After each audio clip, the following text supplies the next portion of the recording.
এটা 10-মহীয়া শিশুক জীয়াই থাকিবলৈ অপাৰেশ্যনৰ প্ৰয়োজন আছিল আৰু এই অপাৰেশ্যনৰ বাবে যি টকা লাগে তাক পৰিয়ালে এফৰ্ড কৰিব পৰা নাছিল।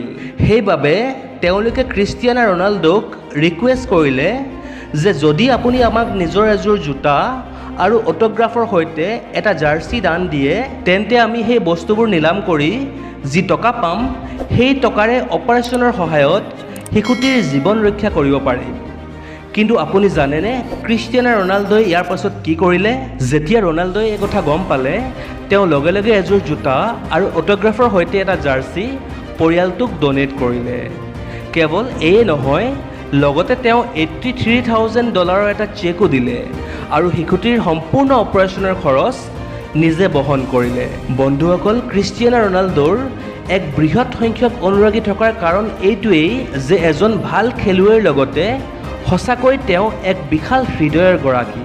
নিজৰ মাতৃভাষাত এনেধৰণৰ ইনফৰ্মেটিভ ভিডিঅ'ৰ বাবে চেনেলটি নিশ্চয়কৈ ছাবস্ক্ৰাইব কৰিব।